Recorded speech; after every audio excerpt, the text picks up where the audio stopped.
It's Weird Medicine, the first and still only uncensored medical show in the history of broadcast radio, and the longest running show on this channel. I'm Dr. Steve with my little pal, Dr. Scott, the traditional Chinese medicine provider who gives me street cred with the whack alternative medicine ass hats. Hello, Dr. Scott. Hey, Dr. Steve. And my partner in all things, Tacey. Hello, Tacey. Hello.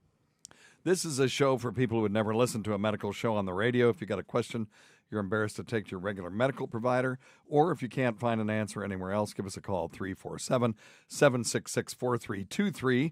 That's 347-POOHEAD. Visit our website at drsteve.com for podcasts, medical news, and stuff you can buy. I can't mention contractually. Most importantly, we are not your medical providers. Take everything you hear with a grain of salt. Don't act on anything you hear on this show without talking it over with your doctor, nurse practitioner, physician assistant, pharmacist, chiropractor, acupuncturist, yoga master, physical therapist, or whatever. All right, very good. Don't forget to check out Dr. Scott's website at simplyherbals.net. That's simplyherbals.net. And yeah, I'm headed to Dallas for the eclipse. Everyone's going to hear this afterward, except for the people that are listening to us live in the Fluid family. By the way, if you want to watch us do this live, and why would you? But, you know, they have fun in the chat room talking amongst themselves. Just go to youtube.com/@weirdmedicine, and you can join and turn on gifted memberships, and people will give away memberships and all kinds of, you know, crazy stuff. So it's wild. So, but anyway, I'm on my way to Dallas to do Normal World. Okay. And with Dave Landau, and we've been planning this for months. And of course, it's going to be nothing but clouds. So I'll have a report next week on how it went. But I told them we better have, you know, all these people. It's going right through Dallas, so they were going to have a bunch of people in the park. Traffic is going to be insane. It's terrible there anyway. Correct. I'm in Dallas, Texas. Well, traffic is when awful. Tacey and I went to my brother's house for the last eclipse, of course, the clouds, you know, we're in the Smoky Mountains. Sure. And as the sun is occluded, the temperature drops. Well, what happens in the Smoky Mountains when the temperature drops is they become what their name is. They become their namesake. Clouds start to set in. And precipitation in the air, creating fog, which, you know, up high is, we call it a cloud, and it covered up the whole effing thing. Oh. So we saw the amplitude of the light go down, like someone was turning a dimmer. It was kind of cool. Wow. And then there was sort of a eerie blue glow coming from the clouds in the vague direction of the sun. And we were on top of a mountain, so we could see the edge of the shadow, which was pretty cool. And then it came back up. And then as soon as the sun came back, the clouds went away. And, you know, we saw the partial eclipse. That was cool. Well, so been planning this. I said, okay, we're going to my sister's house because it's going to go right over her house. Well, she moved to Florida in the meantime. So, you know, this business with Normal World came up, and, you know, they flew me out there 6 months ago. So, you know, it was time, and it just kind of worked out. So they're flying me out. I'm going to be their correspondent. I spent $300 shipping my telescope, my solar telescope, and all this stuff. Well, I got reimbursed. Tacey's rolling around. I got reimbursed for it, but it was, you know, it's still expensive. And then I just got the forecast, and it's going to be cloudy. So I think it's me. I was going to say, just wherever you're going, go the opposite way. Now I'm mad. Yes. Just don't go where Dr. Steve goes. Well, now I'm mad. Yeah. Why don't you drop some cash and get on that Delta flight? That's what we're going to do. That's what we're going to do for the next one. Following the yes. When's the next one? Well, 20 years. Well, no. Okay, right. That's stupid, right, Taste? Because I won't be here. He'll be 114. But no, there's one every 18 months. There's a good one. Okay. Approximately, it's this thing called the Saros cycle. Okay. And so we just need to plan for it. And they do cruises. I think one of the ones is in the Pacific, somewhere off of, you know, the coast of Mexico. That's an even worse idea. No. No, It's the because only way I'll get them on a boat. Yeah, that is not Could be, true. could I've be. been we don't need to have this conversation. I'm the one who's been agitating for going on a cruise for a long time. But we'll do it because the cruise ship captain can steer the ship away from clouds, and they can put themselves in position where you can see the damn thing. And if that doesn't work, by God, we'll get on an airplane and watch. But I'm not going to die now not seeing a total eclipse of the sun after this. So, but anyway, I told them we need to have a plan B. We were going to shoot everything from Mercury Studios because we'd have control of the area. We could clear people out so I could have plenty of room for the telescope to see the sun and all that kind of stuff without having to deal with crowds. When Tacey and I went to the last one, it normally takes an hour to go from Franklin, North Carolina to Asheville. My brother lives in Highlands, North Carolina. Normally takes an hour. Took 7 hours just to go that 1 hour stretch, and then we still had 90 minutes to go to get home. To sit and watch the clouds. Yeah. Ugh. Well, Yucky. now if you Yucky. look at the eclipse tracks, hey, Tace, this is pretty interesting. There is one place where the two eclipse tracks cross, the ones from last time and this time. And I'm not sure it is, somewhere in the middle of the country. I didn't pinpoint it, but I will before I go to Dallas, just so I can, call them Lucky Pierre. I mean, they're going to see it twice without having to leave their homes, which is pretty cool. Yeah. But traffic's going to be an MF. I'm going to try to get to the studio at 9 for a 1:40 eclipse, and just hope for the best. Maybe we'll see a little bit of something. But anyway. So, yeah, that's where we are on that. It doesn't matter now because it's over for everybody but the people who actually are watching this live. There is an eclipse safety video that I did for Normal World, and we were up till 1 o'clock in the morning trying to get that together because it slipped through the cracks and didn't get produced. So a bunch of 3 amateurs tried to put the thing together, which I had learned a lot. And I think that from what I learned about doing green screens and putting stuff up in DaVinci Resolve Studio, which is the software that I have, I think we could start doing our own videos here. I don't have to send them to somebody else to have them put them together. Right on. So I think we should do that. We need to sit down. We could do a whole series of Dr. Scott talking about different supplements and stuff. Those could be more serious, and I'll do the ones about dick cheese and toe jam and stuff. All right? Sounds like a yeah, plan. so I learned a lot doing that. But anyway, that's cool. That's kind of the news of the day. So I want to do this call first because we've got some things to talk about, this particular call, and then Tacey's got Tacey time, and then we've got a bunch of calls to take. Number one thing, don't take advice from some asshole on the radio. Now that was just only in one Yeah, ear. that was a mono, wasn't weird. it? That was weird.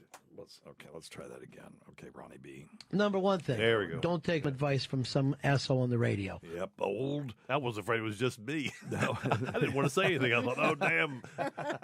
I've done something to my headset. The old audio engineer Steve's going to kill me. strikes again. All right, here we go. So this guy called in, and he's got a issue that's CQ, Dr. Steve.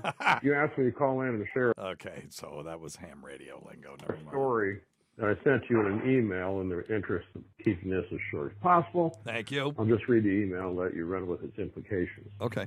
On night shift, the custodian saw me drinking 5-hour energy drinks more than once over time. This guy was a short butterball Hispanic. He asked me if the drinks worked. I looked him over and said, yeah, but I don't recommend them for you unless you do what I did.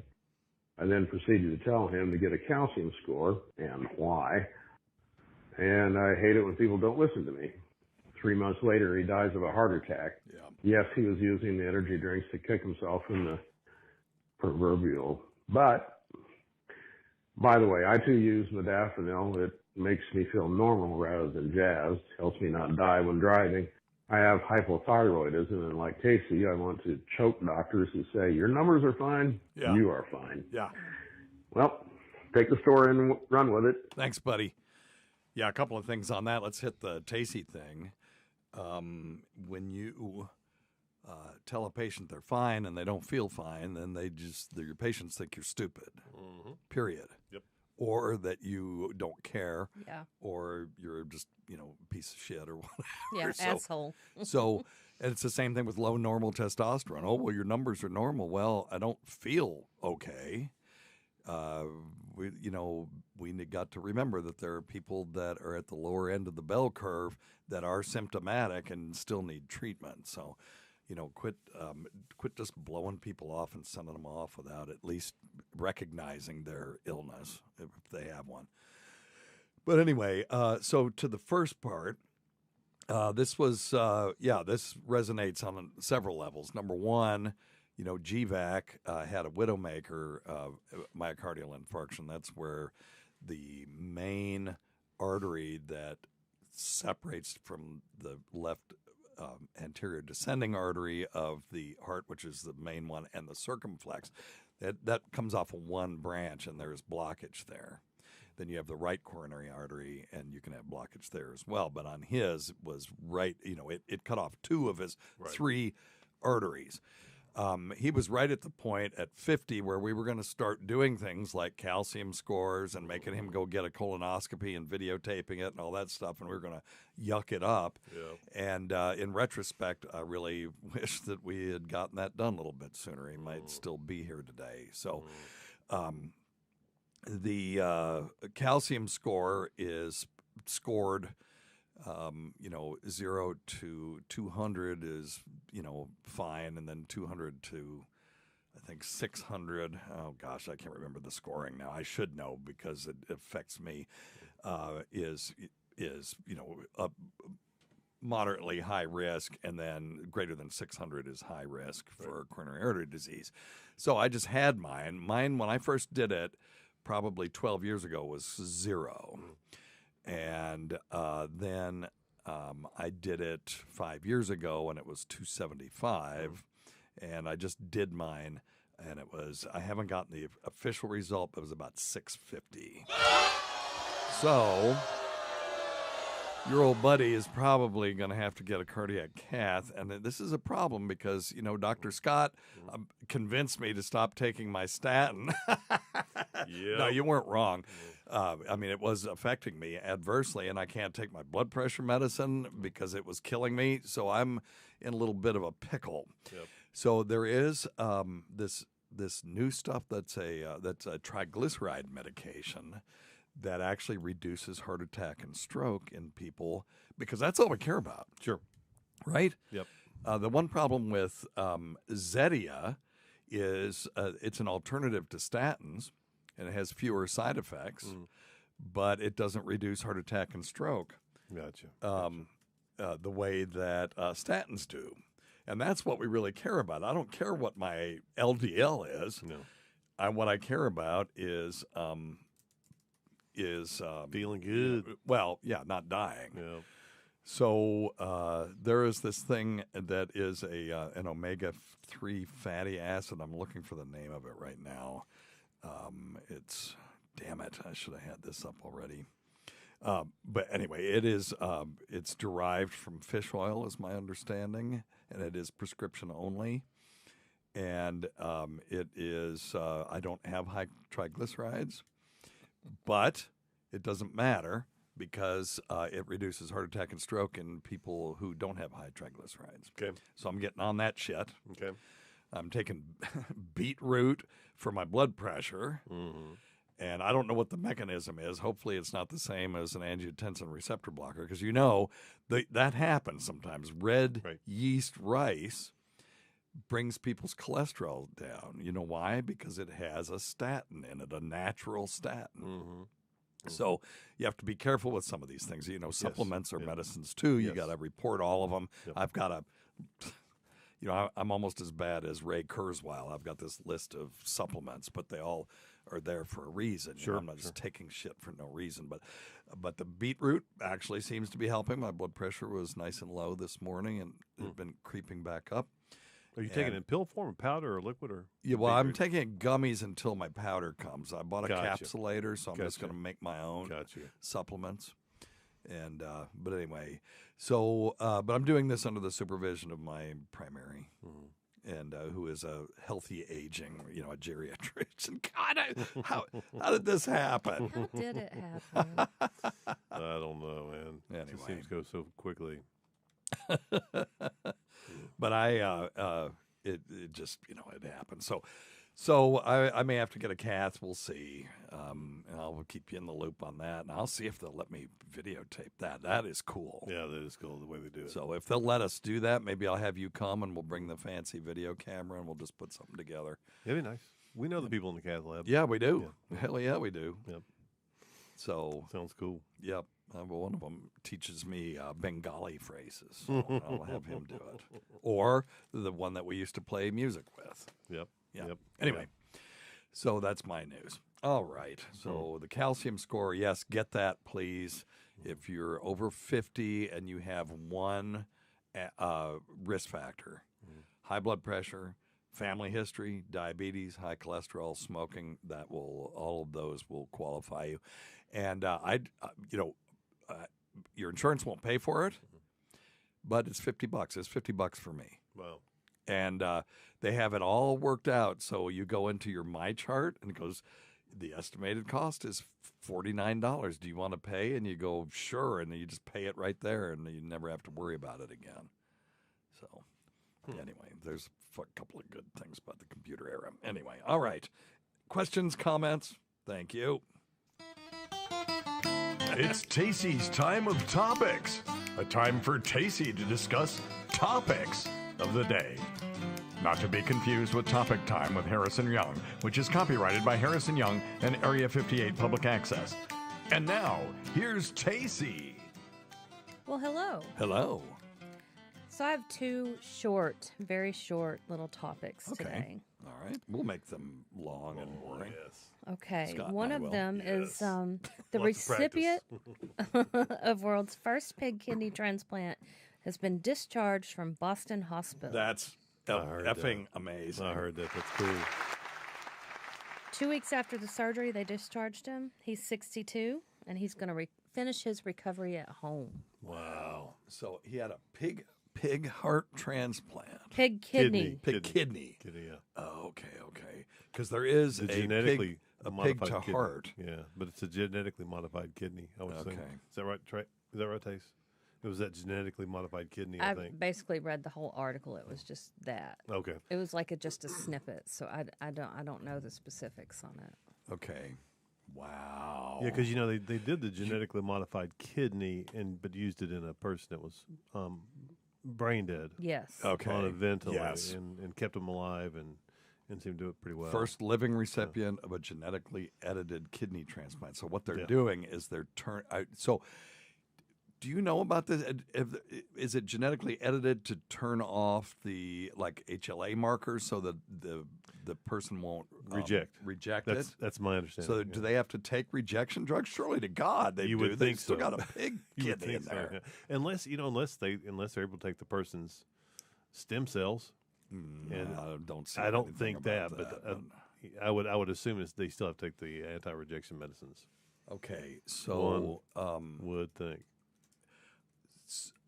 I would have done wow. that. Yeah. Okay. So what we've been trying to do for years is put these donor services out of business. They provide a very Vital. important Vital, and yeah. vital service, and they do it very well.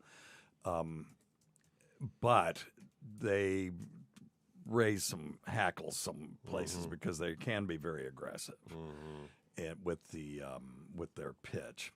And very often, some of them are not ours. Ours is pretty good, although they used to be this way. They don't want you to mention that they're coming. So you're just delay while you're waiting for them to just show up. And it's like, no, this is my patient. I'm perfectly capable of telling them that you're coming and why you're coming and why we're delaying. Because otherwise, we're just lying to them. I Right. can't lie to somebody. So anyway, but this we've been trying to put them out of business for some time, and they're, to be perfectly honest, they're trying to put themselves out of business too, because it is the whole donation thing is problematic. You have to wait till someone's brain dead, or if you have someone that's going to die and you know they're going to die within the next hour, you can take them back to the operating room and allow them to pass away in the operating room, and then they get pronounced, and then they open them up and harvest the organs. But you have to be on life support to be able to harvest whole solid organs. You can get skin and corneas off of someone who just died, but if you want, and there aren't that many of those. No. Right? And it's always a tragedy. But so I'm looking here. The kidney used in the new surgery was modified using gene editing technology, CRISPR, which we've talked about before, to remove certain pig genes that produce sugars with antibodies our immune systems react to. So, and then they added certain human genes to improve the kidney's compatibility with humans. So that is amazing. That's pretty wild. Amazing. Okay, well done. Yeah. And that was at Mass General Hospital, of course. Yeah. I went there once. Did you? Just one time. Yeah, when I was living in Vermont, one of the doctors there, the gastroenterologist, was selling a Mac computer. And he was a ham radio operator, and I bought it off of a ham radio bulletin board that I accessed. Well, we didn't have internet. So I had to access it through the ham radio packet radio system. Yeah, it was crazy. That's anyway, so funny. Yep.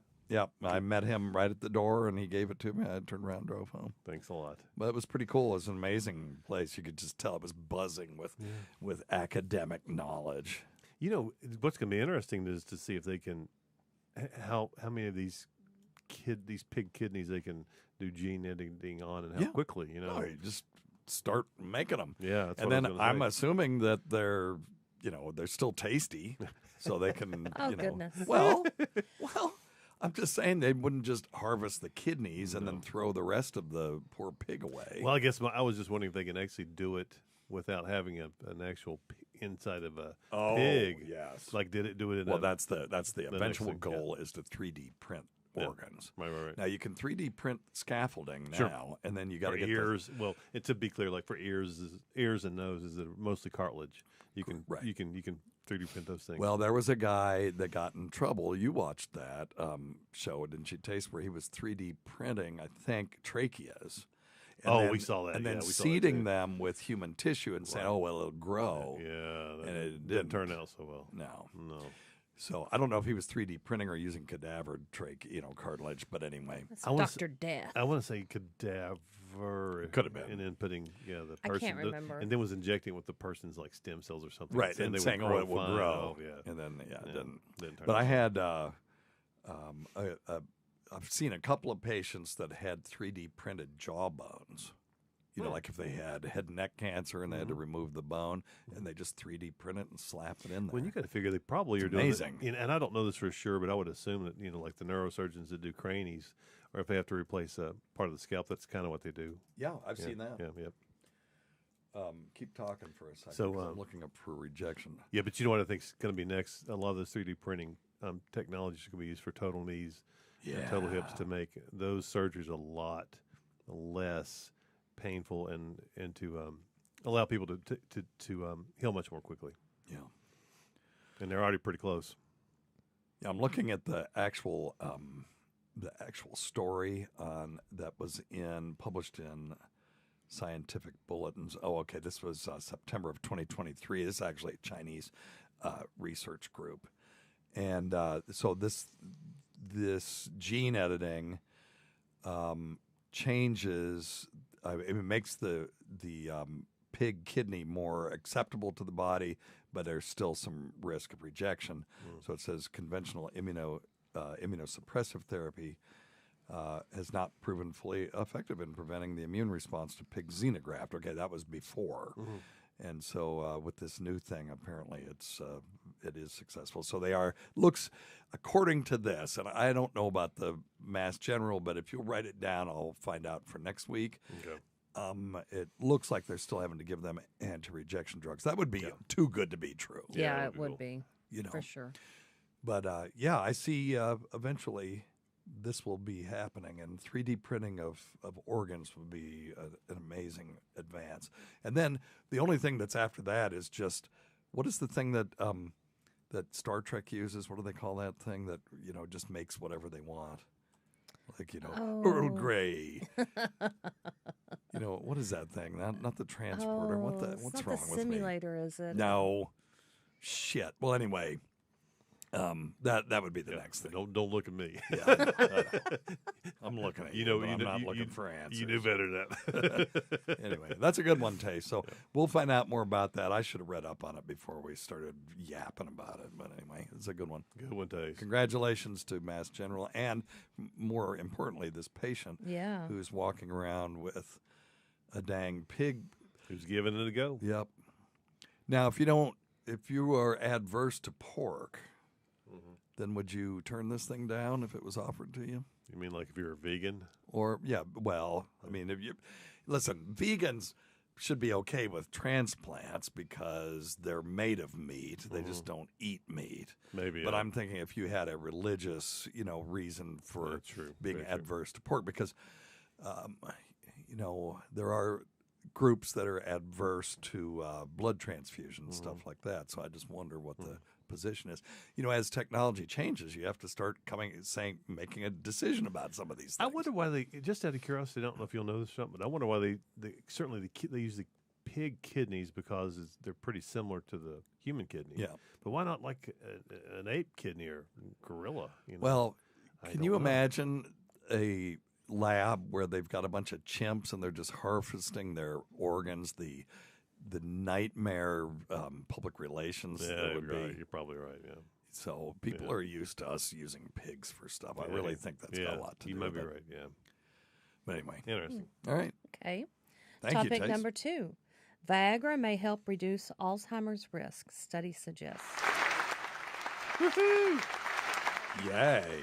Sildenafil, a compound in drugs that treat erectile dysfunction and one type of hypertension, could be used to prevent and treat Alzheimer's disease, the results of a new study suggests. Wow. Among people who already take sildenafil, the main ingredient in Viagra, the incidence of Alzheimer's disease was significantly less than people who did not. What? How often do they have to take it? It doesn't say. At least one expert warned that an observational study such as this Right. may not be telling the whole story and should be approached with caution. Right. So this is just a signal that now requires a double-blind placebo-controlled studies. Researchers But it was led by a huge number. It's Yeah. 30 to 54% yes, reduction. that's what I was getting ready to say. Yeah, I'm sorry. So, And these are among people, okay, we're taking sildenafil for erectile dysfunction or pulmonary arterial hypertension. Those people take it 3 times a day. They'll take a low dose of sildenafil 2 to 3 times a day, whereas the people that just want to beat their meat or have intercourse may take it once or twice a week. So may not be dose dependent. God, I need to get back on that stuff. Sounds good. It works by lowering tau. Can we buy it by the bucket? Yeah, well, it's generic now. You can get it pretty cheap. Yeah, isn't that interesting? Wow. Yeah, that's pretty cool. The authors of the new study utilized computational models to parse the data for millions of patients in 2 medical databases. The reduction in Alzheimer's was 54%. So what they did was they just took a giant database and just mined it for interesting findings. And those are fine as long as you realize what they are. Okay. Now you have to do a prospective, meaning going forward in time. It's got a beginning, a middle, and an end. and include women. And yes, that's right. True. Good That point. is absolutely right. Because men and women, amazingly, do have some differences when it comes to the way that they react to medication and stuff. Yep. So,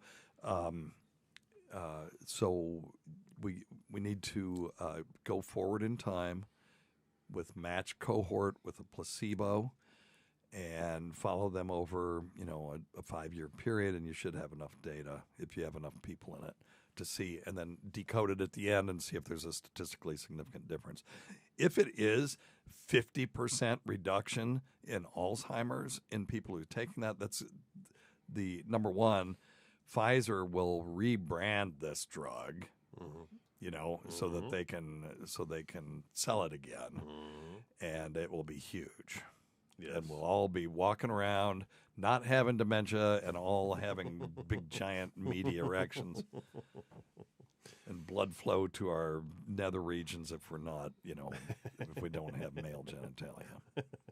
That's amazing. That is pretty wild. Yeah. That's some good stuff. Hey, Yeah. good news. That's good news. We like good news. Well, they're finding some of these things through machine learning, too, where they'll just they'll say, here's the receptor, find a drug that might affect that receptor. Right. And then it just goes through and just starts sifting through all this data.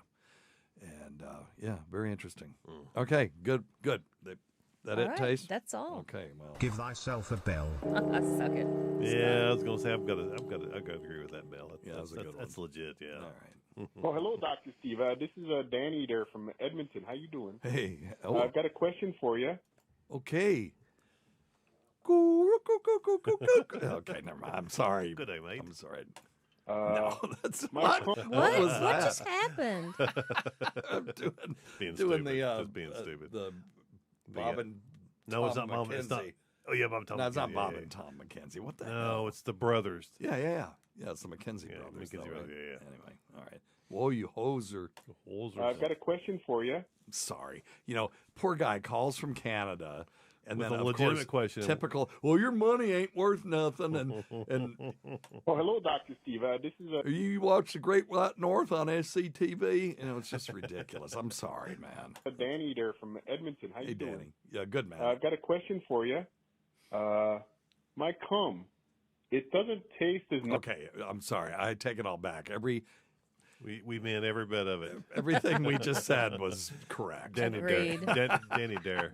Danny Dare. It doesn't taste as nice as it used to when I was younger. Oh, Oh okay. my goodness. Is there a reason for that? Yes. It's really starting to bother me. Anyway, I'll hang up and listen. Thanks, Doc. Okay, Ugh. now I recognize the voice. So that is one of our friends A little late, Dr. from Steve. Minnesota. Yes, but It's anyway. a little late. Well, no, it's a good question. Semen does have a taste, and it can be modified. If you are, we've talked about this before, that there is a protein in semen called seminogelin that causes it to coagulate when it is released from the body, and the purpose of that is to keep semen in the female body. We tend to forget what procreation was designed for. And so it's designed to, further the species, obviously, but a seminogelin facilitates semen staying in the vagina and not just blooping out when the woman stands up after having intercourse. So, but if it will coagulate in the seminal vesicles if you leave it in there for long enough. And I'm assuming that old semen doesn't taste very good. Tastes stale, I would Yeah, say. right. I think it tastes. One would assume. Probably does. We could maybe do a study on this. I don't know, but you will have some change in the taste because of the change in these proteins, and I think fresh, Oh young my God. semen. What? I- Fresh- You doing the study on this? I'm thinking Fresh you young have to semen. find somebody else. Scorn and defiance. But Oh my. yes, I think that coagulated semen is going to taste different because the proteins are in different orientations and configurations. And if you want to make your semen taste better, what we are told by adult film stars is drink pineapple juice or eat more pineapples. So there is a sugar that tastes good that is actually deposited in the semen. I'd love to do that study. That would be a fun one. It would be really easy to do. You would just have somebody eat lots of pineapple. Okay, seriously. Have you ever listened to this show? It's certainly the pineapple talk It's is just new. really hard today. Okay. Anyway, you would have a group of people that don't eat pineapple, men who can ejaculate into a cup, and then you would have a group of men that do. You would probably only need 5 in each. And I would run their semen. You solubilize it in saline and run it through a GC mass spec. Or a thin layer chromatography. And what that does is it'll separate out all of the components of the semen. Right. And what you're looking for is a spike in the sugar region of people that are taking pineapple supplements versus people that aren't. So that would be an interesting study. The problem with these kinds of studies is we can conceive of them, but they're hard to get them funded. And the thin layer chromatography and the GC mass spec isn't free. No. Now, when I did the thing with Howard Stern for the Germia staffer, I did get our lab to do it for free. And they gave me the swabs, and I sent them up to Mehmet Walker, and he swabbed everybody. And my innovation in that was to swab Richard Christie's ass crack as well as his hands, just to see as a control.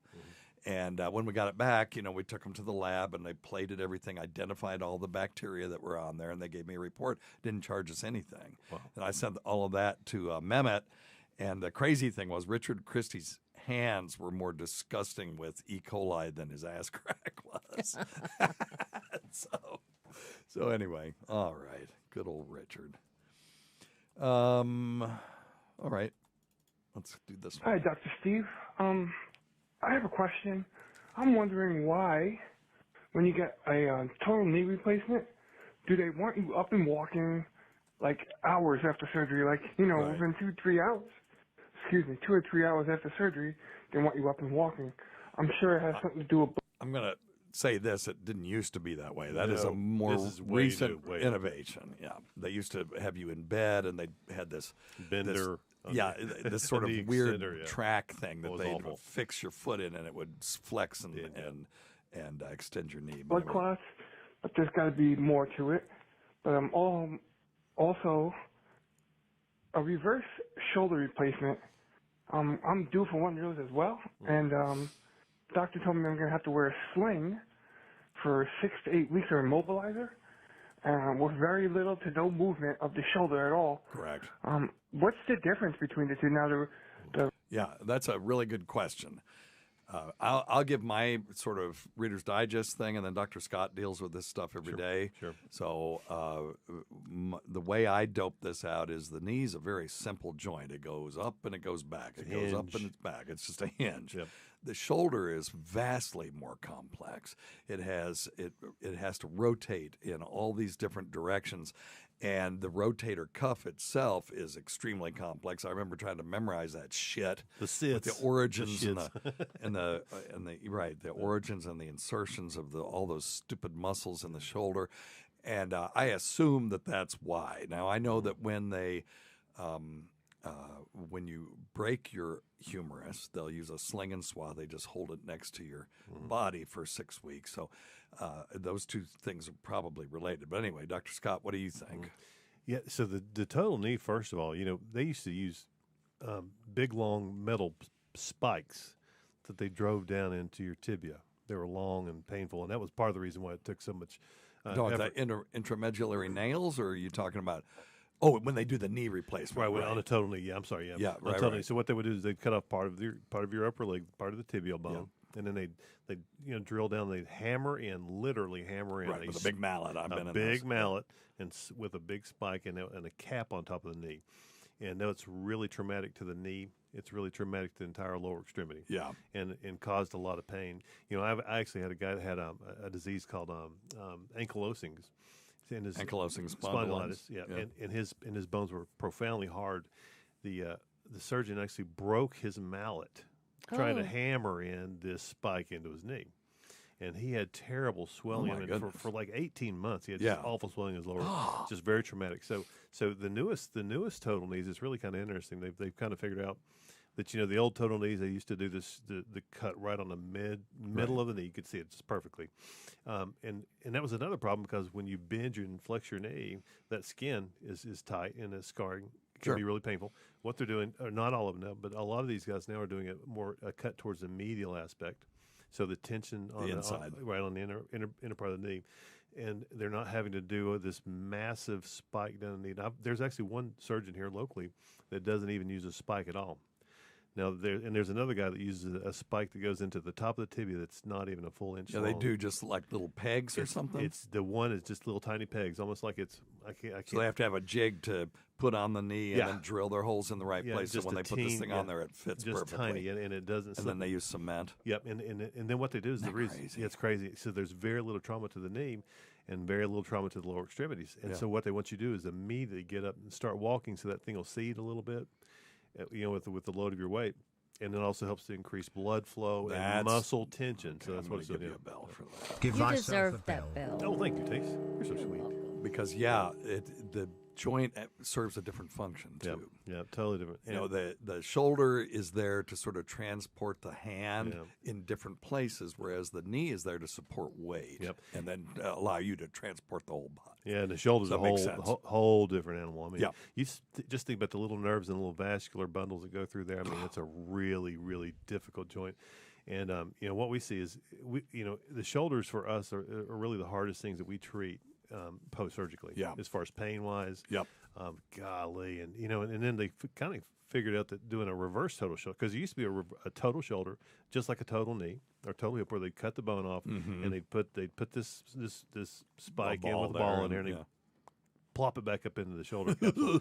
and those were extremely painful. So what's the reverse? So what they're doing now, they actually have the kind of sounds to me like they're taking one out of there.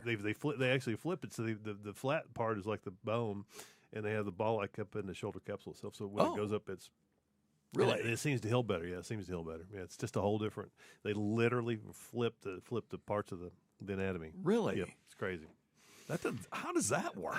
I don't know, but the people I've seen that have it, they do extremely well. Yeah, wow. That's a good so one. the pain's less, but the bottom line is, in that instance, there's so much swelling and so much soft tissue. Yeah. But more importantly, Dr. Stephen, you know as well as I do, the vascular bundles and neurological bundles coming through the armpit. Yeah, and that's why they really keep them immobile for a long time. Yeah. And then they start moving. Knee's just a big stupid joint. The shoulder is a very pretty challenging joint. Yeah. Okay, very good. Thank you. Hey, Dr. Steve, it's Matt in Charleston. How are you? Hey, Matt. Good. Oh, good. Yeah, we're good.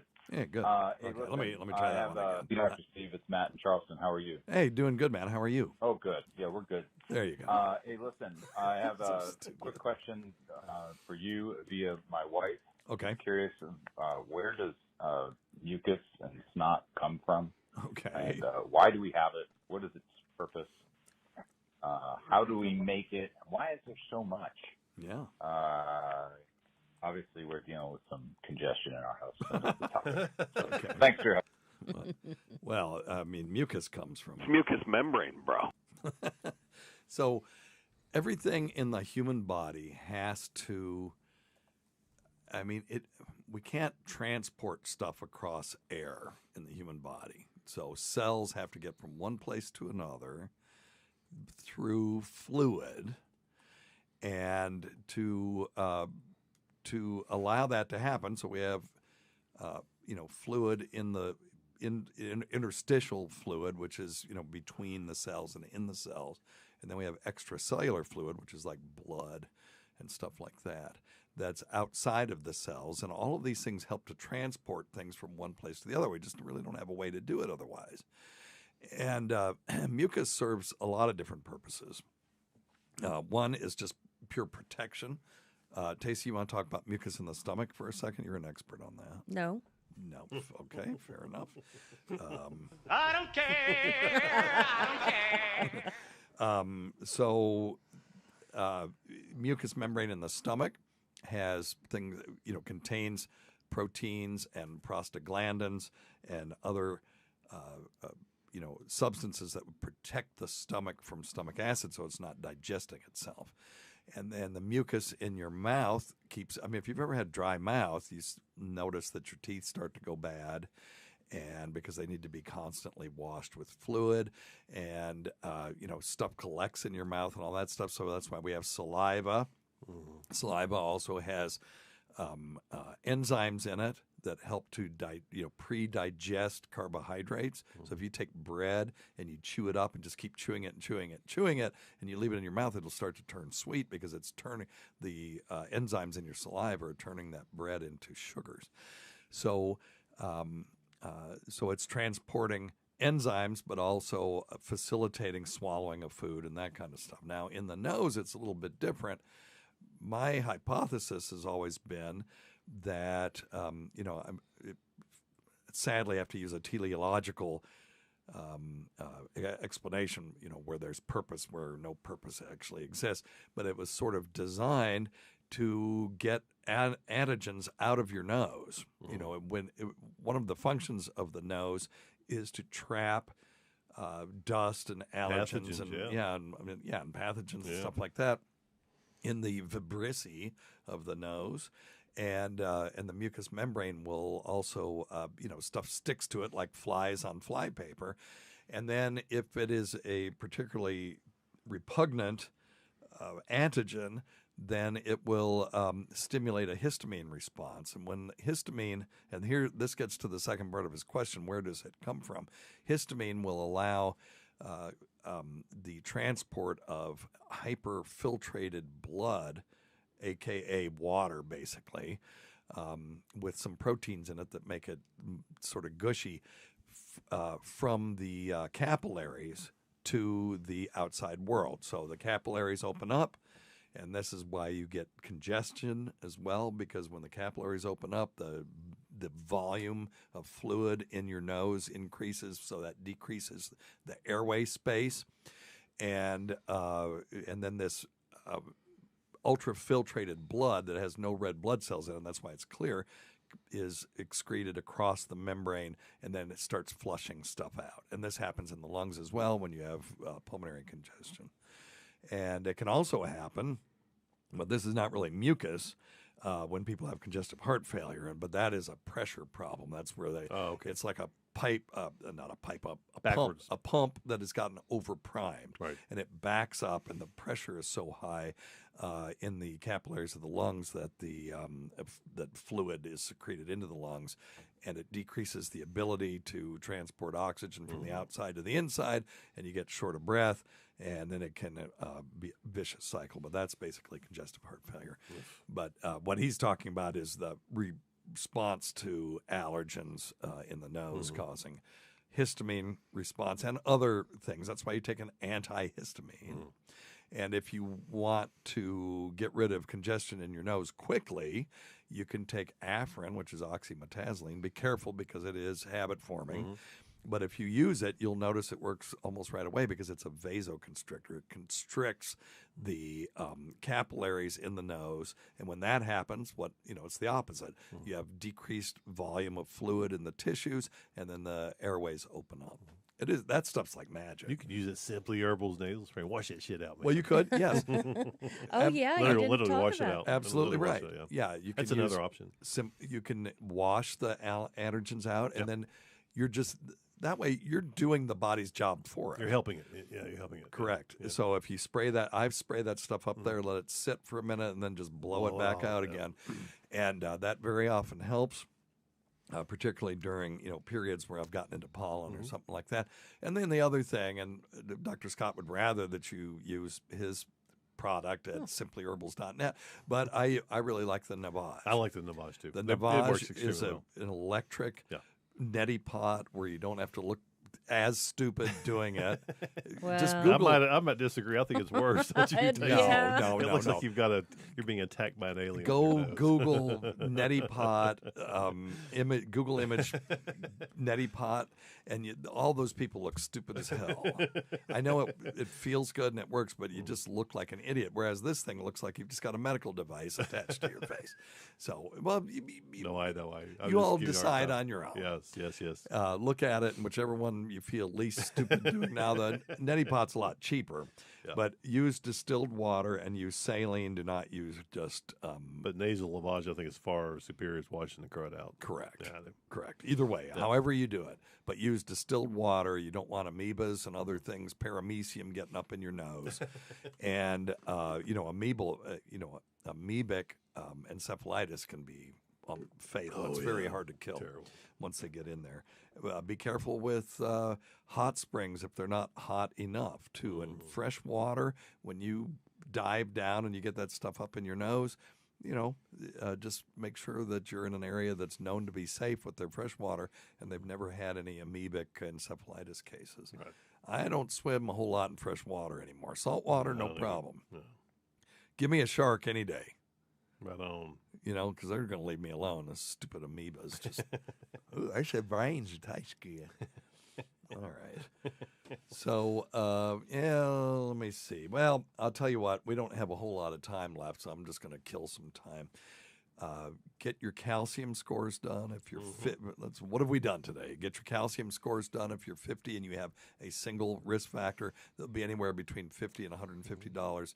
Really helps. Take Viagra if you want to avoid Alzheimer's. Yeah, sure looks like it. Looks like it. We'll see. Yeah. We'll see. Viagra will stay cheap until they actually prove that this is a real effect, and when they do, it's going to be very expensive. we're screwed again. Again.